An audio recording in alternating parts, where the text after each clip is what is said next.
আহ, আকাশ আস্তে করো। প্রথম রাতেই এত চাপ তো সহ্য করতে পারবো না, একটু সবর নিয়ে করো। আরে ভাবি, আপনার তো অভ্যাস আছে, তবু এত কষ্ট পাচ্ছেন কেন? এমন সুঠাম দেহের একজন দেবর আমার, তার শরীরের ভরে একটু কষ্ট পাবো না? এটা কি কখনো হয়? কষ্ট পেও না ভাবি, আমি তোমাকে ঔষধ এনে দিব। আমি নীলা, কি ভাগ্য আমার, নিজের দেবরের সাথে আমার বাসর। আমার বিয়ে হয়েছিল 6 মাস আগে। অনেক সুখের সংসার ছিল আমাদের, কিন্তু ভাগ্যের কি নির্মল পরিহাস। 6 মাস পার হতে না হতে আমার স্বামী রোড অ্যাক্সিডেন্টে মারা যায়। আমি ঘরের লক্ষ্মী বউ ছিলাম বলে না, আমাকে আর এ বাড়ি ছেড়ে কোথাও যেতে দিল না আমার শ্বশুর শাশুড়ি। আমার দেবরের সাথে বিয়ে দিয়ে দিল, আর আমার আজই বাসর। এখন বাস্তবে আসি। ভাবি, আসবো? আসো, ভেতরে আসো। অনুমতি নিতে হবে না। হাজার হোক, আপনি আমার ভাবি, অনুমতি না নিয়ে কি ভিতর আসতে পারি? আগে ছিলাম ভাবি, কিন্তু এখন তো তোমার বউ, তাই আর আজ থেকে অনুমতি নিতে হবে না। আচ্ছা ঠিক আছে, কিভাবে কি হয়ে গেল, তাই না? এতদিন ছিলেন আমার ভাবি, আর আজকে থেকে আমার বউ। হ্যাঁ, সবই ভাগ্যের পরিহাস। কখনো ভাবিনি যাকে দেবর ভেবে এসেছি, এতদিন তার সাথে সংসার করতে হবে, তার সাথে বাসর করতে হবে।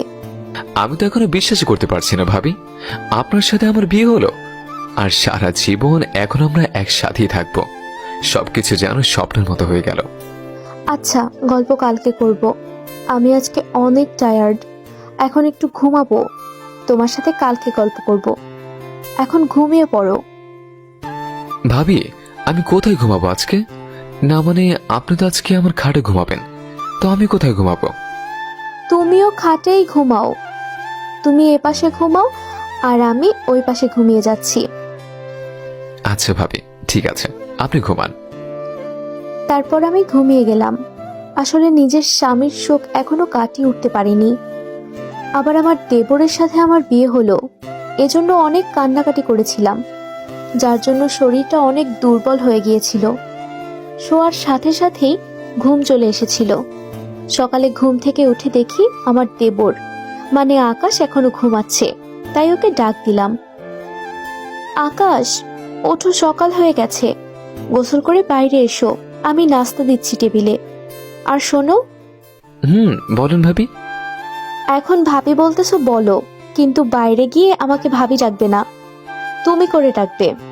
এখন আমাদের বিয়ে হয়েছে, বিয়ের পরে বউকে ভাবি ডাকলে লোকে শুনলে হাসাহাসি করবে, তখন ব্যাপারটা খারাপ দেখাবে। আচ্ছা ঠিক আছে। তারপর আমি চলে আসলাম সেখান থেকে। আকাশও ফ্রেশ হয়ে এসে সবার সাথে বসে খাওয়া দাওয়া করলো, আর আমাকে তুমি করে বলল। সবার সামনে অনেক ভালো ব্যবহার করলো আকাশ। মনে হচ্ছে আমি ওর প্রেম করে বিয়ে করা বউ। আমি যে আগে ওর ভাবি ছিলাম, এটা ওই আমাকে মনেই করতে দেয় না। আর আস্তে আস্তে আমরা দুজন স্বাভাবিকভাবে জীবন কাটাতে শুরু করলাম। একদিন আকাশ আমাকে বলল, নীলা, এই নীলা, চলো না আমরা একটা ছোট নীলাকে পৃথিবীতে আনি। কি বলো, এত তাড়াতাড়ি? আমাদের বিয়ের তো এখনো 1 মাসই হলো না। না হোক, আমার দেরি সহ্য হচ্ছে না, চলো না একটা নতুন নীলার জন্ম দিই প্লিজ। আমি আমার আকাশের জেদের কাছে পারলাম না, হার মেনে নিলাম ওর কাছে। ও আমাকে বুকে জড়িয়ে নিল।